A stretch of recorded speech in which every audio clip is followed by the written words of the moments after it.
ಅವ್ರಿಗೆ ನೀವು ಓಪನ್ ಆಗಿ ಬಂದು ಒಬ್ಬ MLA ಬಂದವನಿಗೆ ಮಿನಿಸ್ಟರ್ ಮಾಡಂತ ಹೇಳಿ ಅಂದಿಲ್ಲ. ಇಷ್ಟೇ ಸಮಾಜದ ಕಳಕಳಿ ಐತೆಪ್ಪ ನಿಮಗೆ. ನಾವು ಓಪನ್ ಹೇಳಕತ್ತೀವಿ. ನಾಳೆ ನಮ್ಮ ಸಂಸದರ ಆರ್ಚ್ ಬರ್ತಾರ, 12ನೇ ಸಲ ಆರ್ಚ್ ಬರ್ತಾರ. ಸೆಂಟ್ರಲ್ದೊಳಗೆ ಕ್ಯಾಬಿನೆಟ್ ಮಿನಿಸ್ಟರ್ ಬೇಕಂತ ಹೇಳಿ ಇಲ್ಲಿ ಕುಂತವ್ರೆ ಕುಂತು ಪ್ರೆಸ್ಮೆಂಟ್ ಮಾಡ್ತೀವಿ. ನಾವು ಮಾಡ್ತೀವಿ. ನೀವೇನು ಮಾಡೋರು? ಅವಾಗ ಎಲ್ಲಿ ಬರೋರು? ನಮ್ಮ ಸಾಹೇಬ್ರ ಬಳಿ ಬೆಳಿಗ್ಗೆ 5ಕ್ಕೆ ಬರೋರ, ರಾತ್ರಿ 10ಕ್ಕೆ ಬರೋರು. ಅದು ಬಿಡ್ರಿ. ಸಮಾಜದ ಸಲುವಾಗಿ ಏನೇ ಮಾಡಿದ್ರು ಒಂದು ಒಳ್ಳೆ ಕೆಲಸ ಮಾಡೋನು, ಒಳ್ಳೇದು ಮಾಡ್ಕೊಂಡೇ ವಿಚಾರ ಮಾಡೋಣ.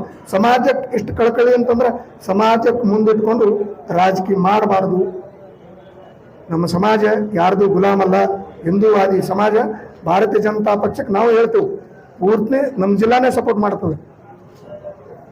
ಈಗ ತಾಲೂಕಾ ಪಂಚಾಯತಿ ಸದಸ್ಯರಾದ ಮೋಹನ್ ಅವರು ಒಂದೆರಡು ಮಾತು ಮಾತಾಡಬೇಕಂತೇಳಿ ಅವ್ರಿಗೆ ಕೇಳ್ಕೊತೀವಿ.